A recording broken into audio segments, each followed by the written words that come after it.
Welcome back, everybody, to another episode of Project Ozone 3 Kappa Mode.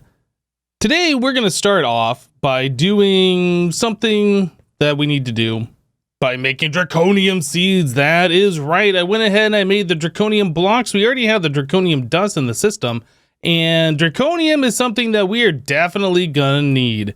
So let's go ahead and get those seeds made.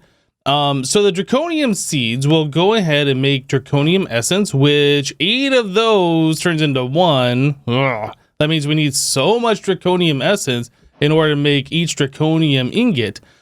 So I think that's going to be pretty good for us if we get these things 10, 10, 10. So that's going to be our very first step here, is to do that. So I'll go ahead and throw those Draconium Seeds in there. We will make it nighttime so they spread like they do. And then I can continue to 10, 10, 10 these guys. Okay, so let me just grab a cross crop stick here.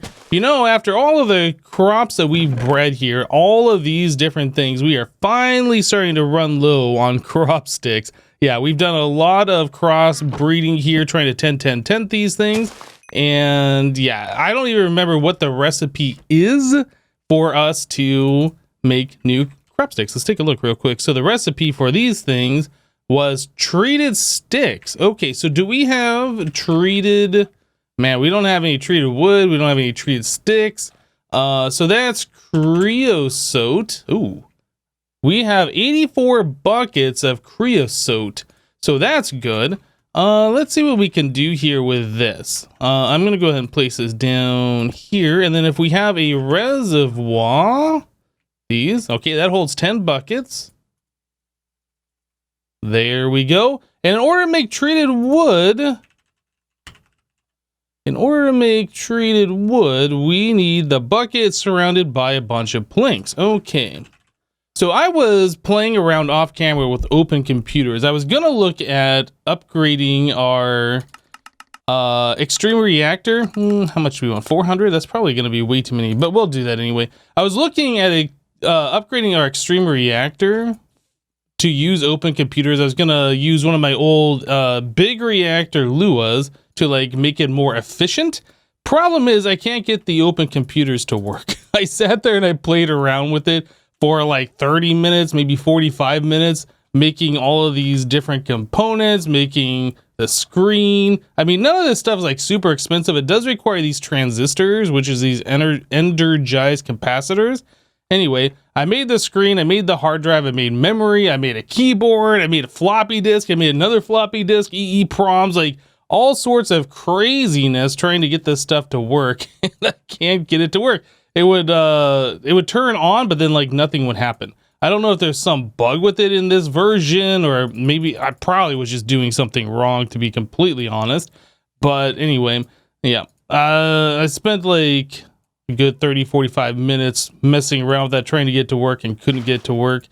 So I set this to empty and we are still getting stuff out of here. All right, I guess we'll do a little bit more just so I can clear out this reservoir.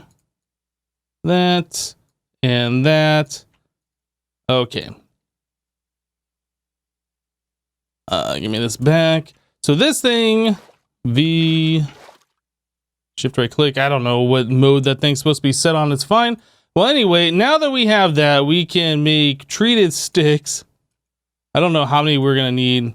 4 of those should allow us to make a whole bunch more of these guys. So we'll just go ahead and make as many as it'll allow us to. All right, so there we go. There is 4 more stacks of crop sticks. That'll definitely get us to where we need to be in order to do more crossbreeding here. So that's going to be really good. Okay, well, I'll worry about 10-10-10ing these off camera. We've seen that about a bazillion times now in this series. Get rid of that one. This is the one that we want to keep. Actually, I'll just go ahead and plant that so I don't have to worry about keeping my inventory. And that'll go right there. Yeah, and I'll 10-10-10 these off camera like I said. So, moving right along, we had the Draconian Seeds done. We were going to make this dislocated receptacle and the Draconium Infused Obsidian. So in order to make Draconium Infused Obsidian, we need blaze powder and obsidian. Both of which we have a decent amount of blaze powder. Yeah, so we got 40,000 blaze powder and 140 something blaze rods. And obsidian, we have quite a lot of obsidian essence. I don't remember, is it this way? Yeah, it's that way. And 8 of those turns into 12 obsidian, so we got quite a lot of that. So we want to make a bunch of, well, let's go ahead and just make a recipe to make a bunch of these. So let's do this. So that is Draconian Dust, and that comes from, let's see here. Yeah, so we'll be able to make the ingots, and then we are going to convert that into the dust, but we still actually have some Draconian, if I can spell it right. We have 91 Draconian Dust in the system. That might be enough. I'm not actually sure. But if it's not, we'll make it the other way by farming it up. Let's also make a recipe for this dislocator receptacle. Yeah, okay, I did that one. My power keeps flickering, and I'm not sure what's going on with that as I'm recording this. Not good. Ultimate control circuit. Hey, we already have one of those in the system. That is fantastic. What am I doing here? I wanted to make a recipe for this. And I guess we're going to want to make a recipe for this because I imagine we're going to want more than one of these draconic cores in the future. Each draconic core requires an ultimate control circuit, which is 2 atomic alloys, a bunch of tough alloys, elite control circuit, and the atomic alloys, as we've seen before, come from these enriched and these capacitors, and we know about the capacitor recipe. That's a lot of fun to do. So making one of these ultimate control circuits is very, very expensive. If we go back and take a look at this, if we queue it up, it requires how many? 6 capacitors to make. Whew. So that's about 20 minutes worth of waiting around. If we can get to EMC, that'll make our lives so much better so we can just like convert other things into that and not have to wait around. All right, so we'll put that in here, this in here, and this one right here. So dislocator receptacle. If I wanted to make you, are we happy? Is everything good? Oh, we have everything except for draconium ingots. Oh, wait a second here. It shouldn't need that.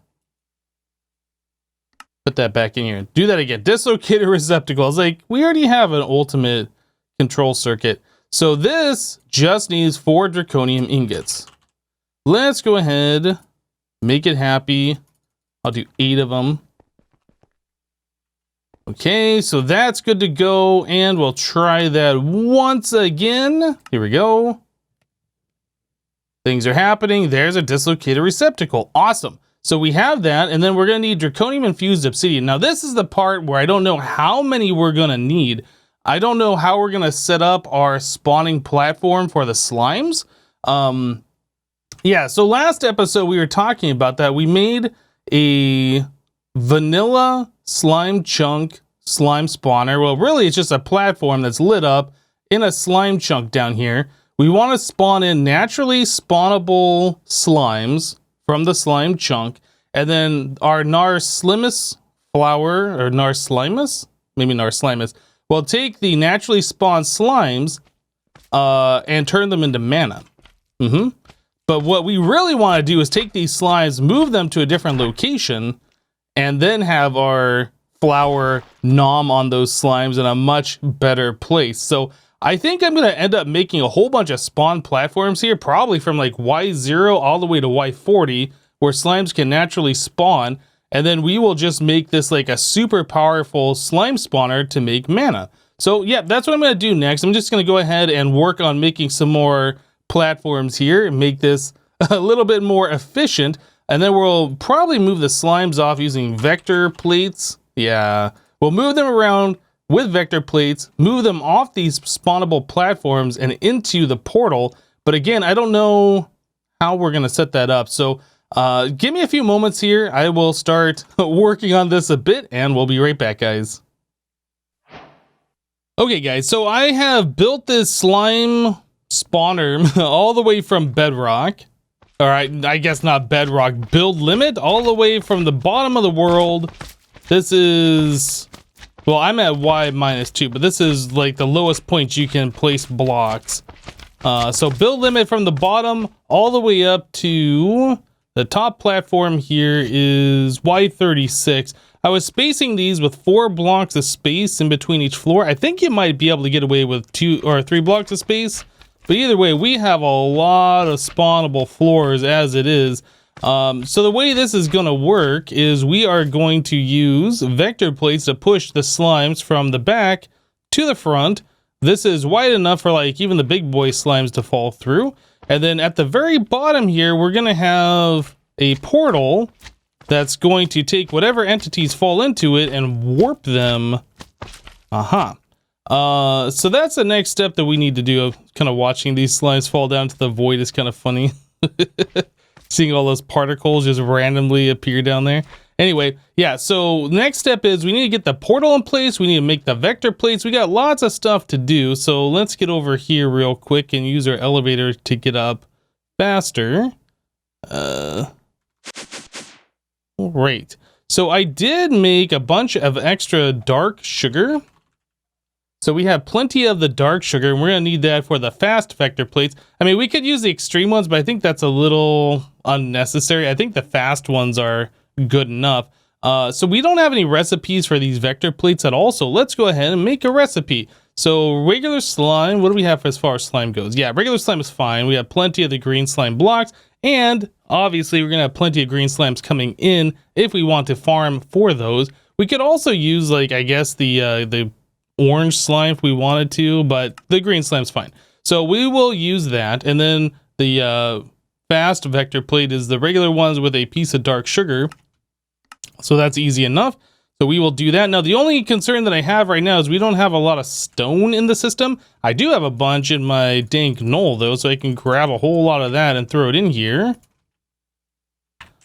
All right, probably do one more inventory. I don't really know how many we are going to need, but let's just go ahead and make sure we have plenty in the system. All right, now to find a little spot for our vector plates, how about right here? That's fine. All right, so the next thing before we start crafting, I need to figure out how many vector plates we are going to need, because I'm sure I'm going to underestimate how many it is. Now, that is 2 chunks, so that should be 8 by 8, so 64 times 2, so 128. So 128, and then how many floors do we have? So we have 1, 2, 3, 4, 5, 6, 7, 8. Whew, that's a lot of floors. So I think that's 1,024. Is that right? I'm trying to math, and I shouldn't be mathing right now. I think I'm just going to go ahead and say it's 1,024. Vector plates. We have 56 in here. 1,024. That's a lot of spawnable spots. That's a lot of vector plates that we need, but I think we should be doing pretty good if we do this. So we needed 56 remaining in here to see if I was accurate. That should be the correct amount in my inventory. Hopefully I'm right. Anyway, next step is before we place those down, I want to replace these torches with glowstone or painted glowstone or something along those lines. We want it lit up in here so nothing else spawns except for slimes. Yeah, if we have those torches not in there, we'll get, you know, creepers and skeletons and all sorts of other stuff that we don't care about. The only thing we want is slimes, and light will make it so only slime spawn. Okay, so how are we doing on glowstone? 40. How many torches per level? 1, 2, 3, 4, 5, 6, 7, 8, 9, 10, 11, 12, 13, 14, 15. So nearly a quarter of a stack. So we need like 2 stacks of painted glowstone, essentially, to light the whole thing up. So I will make 2 stacks of painted glowstone. I'll just paint it the same white concrete color so everything kind of matches. It'll look weird polka dot with other colors, I think. So let's do 2 stacks of glowstone. We'll paint those up over here at our Ender IO area. Same place we've been doing the facades. Just using the painting machine with the white concrete. We'll throw that in there, and then that will make painted glowstone. So it'll look just like the white concrete nearby, but it'll put off light. Anyway, I'll go ahead and finish this up. I will replace the torches and the blocks under the torches with the painted glowstone. I'll put down the vector plates. We'll be right back. Oh my goodness, these sounds, they just won't stop. I mean, it's a good thing, but it's annoying. I should probably just turn off the hostile mob sounds completely. Or are those passive? I'm not actually sure. Anyway, So down here in the very bottom layer, I put in a 3x3, well, a 3 wide portal. It is 16 blocks long, 3 blocks wide. So like the big boy slimes can fit through there, as you can see, no problem. I did not put a dislocator in there because I don't know where we're going to warp them to just yet. But yeah, everything is set up down there. The next step is we need to place down our vector plates. Now I did say mistakenly that the chunk was 8x8. It's 16x16. So I was saying that was 64 and then 64, so 128. No, it's actually 16x16 times 2. It's 256. So I made another 1024 vector plates. If I can spell it right. So we have twice the amount that we made previously in here.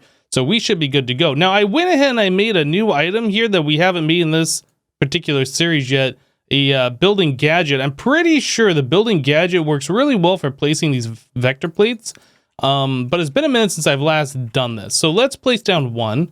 We're going to do a shift right click on that particular item. I think you press G to bring up this little spinny wheel, and you can say surface, and then we want a connected surface, fuzzy, ray trace, let's see, grid, stair, horizontal, vertical. Yeah, I think we want this. Now, does that... Okay, so that keeps the direction no matter what. Now, we can also increase the range. All right. So that is not going to place it, apparently, where I have the painted glowstone. If I only touch the painted glowstone... Or, hold on. Did I make a mistake? Can these vector plates not go on painted glowstone? Oh, they don't go there. Interesting. I'm pretty sure I've used the painted glowstone before. Maybe it won't really matter. Maybe it's not gonna matter because with all the vector plates and how big the slimes generally are, we'll just do this. we'll just assume everything's gonna be okay. All right, well, I've made too many vector plates if we're not going to put them in every single block. I could also replace the painted glowstone, I suppose, with like jack-o'-lanterns or something else that we can place these vector plates on. But honestly, I'm not sure it's going to matter much at all. Well, anyway, this right here is what makes the building gadget amazing, is you can like place from so far away, which is cool for this top layer, but like on the bottom ones, it's not really going to matter. But yeah, you can see the fast vector plates, those slimes, when they spawn on there, they just get zipped right off. They don't even stand a chance. Well, anyway, I'm going to go through on each one of these levels here and do the same thing. So we can place them here. Oh my goodness, those slimes just come flying at me. Goodbye. Yeah, so we'll do this on each one of these layers here. Oh, I don't have enough in my inventory. We need to grab more vector plates. All right. Well, I still might not have made enough because it seems like I don't have enough in my inventory for doing all that we want to do, but we will see here just how we do. And you're gone. Yeah, this is actually kind of fun. Whoa, whoa, whoa, whoa. Careful. This is dangerous work here. I think we need right there. Goodbye, Mr. Slime. And right here. It's so much fun.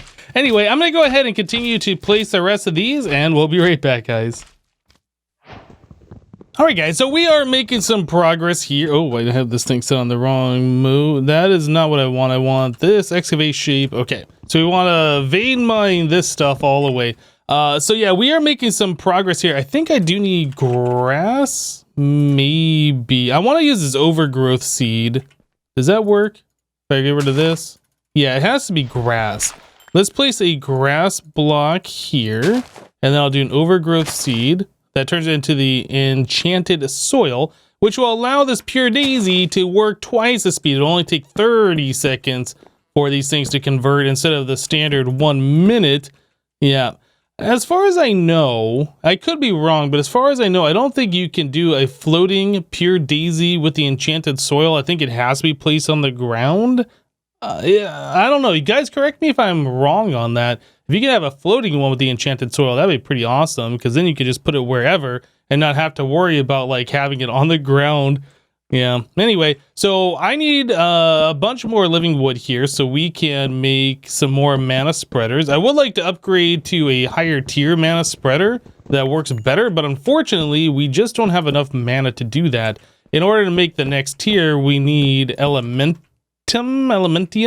which requires 2 Terra Steel. So we have to make Terra Steel to make Elementium. And once we make Elementium, we can make the Elementium seeds, or actually what we're going to do is make Terra Steel to make the Terra Steel seeds first, I think is the way that's going to work. But anyway, we need to let this stuff go ahead and convert into the living wood so we can make these mana spreaders. And we need to have, I think, 4. So this should be enough right here to do one more. Okay, and like so, there we go. Mana spreader done. All right, so back over here by our elven portal, I have set up a mana pool, just kind of floating 4 blocks above this glass block right here. And around this glass block, I have these floating Narslimus. I don't know if slimes, if they appear right here, if these will be able to get them or not. And if that doesn't work, I'll remove this glass block. But anyway, I wanted to set the dislocator right here. So I will set that like so. All right. So we have that set. And now we need to be able to link our Narslimus, whatever they are called, to this mana pool. So let's grab our Wand of the Forest. And it is in here somewhere, but I am blind. Is it in my inventory? It's in my inventory, that's why I don't see it. Okay, so we need to do a shift right click onto each of these, make sure they're pointing at the mana pool, which they all are, and a shift right click on this to each one of these guys. They need their own because these guys do produce quite a bit of mana. Okay, and on top of that, we're probably going to want to make ourselves the, what are they called? Botana, the lenses? I can't remember the name of the ones that we want though. I think it is, they're down here. So we want velocity and potency. Yeah, these are the 2 that we want. So to make that, we need a rune of air, which is kind of an annoying recipe. And then the potency one, rune of fire, again, kind of an annoying recipe. Those are what we're going to want. That will allow these mana spreaders to send more mana per burst and just go overall faster. But anyway, let's see if this will work. We want to start producing mana from our slime farm. We've been working on this now all episode. Let's see if we can get this thing to actually do something here. Oof, all the slime's falling out of the world. So I'm going to place this dislocator here. And that makes a portal. So if I go through the portal, I end up right where these slimes should go. But is it going to work? This is the ultimate question. Do slimes appear here? I might have to go closer to the slime farm first of all. But do slimes appear here? And do the flowers nom those slimes and turn them into mana? Let's find out. Yeah, I think the slime farm might just be too far away. Let's just kind of hang out over here. See some slimes go through that portal down there. And just kind of see if we get mana from it. So they did go through. I guess we want to just kind of come back over here real quick. I need a faster way back and forth. Can we make the dislocator thing where I can just set a warp point wherever and warp myself? That's definitely something that I would like to have. Do we have mana in this mana pool? Oh, things are happening. So we got a slime ball, which means a slime died. But yeah, this guy is definitely producing mana. How are we doing? So that thing is full. I wonder if like only one Narslimus will eat all of the slimes. Maybe I can only have one down there. I don't really know. I guess the next thing we want to do is just try and get a whole bunch of slimes down there. Well, it looks like things are happening and that warped over. Yeah, that's another thing I've noticed is the slimes will get sent up against this wall and then they'll kind of like fall back this way and kind of hit themselves on these ledges. I'm not really sure what I can do about that. Maybe just make it smaller on this side, like by a couple blocks or something. I don't know. Anyway, I'm going to go ahead and sit around and watch some slimes fall into the portal down here, and then we'll check our progress and how we're doing mana. We'll be right back, guys. Alright guys, so down below I put a recessive spark augment on a spark on this mana pool. So when this thing collects mana, this spark will send to other sparks that are unmarked. The recessive sends to the normal unmarked sparks. And then we have 9 mana pools right here with unmarked sparks on them. And over here we have 2 additional ones with unmarked sparks. So these will fill up all the way, and that'll just be for our portal crafting. Those will just get refilled as we need them. And then these 9 pools right here will allow us to do 18 Terra Steel when they are completely full. Yeah, we'll have to worry about that here pretty soon, collecting that Terra Steel. So I did see a couple problems with this so far. The slimes were being killed, they were hitting the floor and dying, and then going through the portal, and then we'd have baby slimes in here, which were no longer considered spawned in the spawn chunk. They weren't the natural spawn, they were the babies from the natural spawn, right? So I changed the way we are sending the slimes over. It's pretty much the same, but I changed the portal a bit, so it's a lot bigger.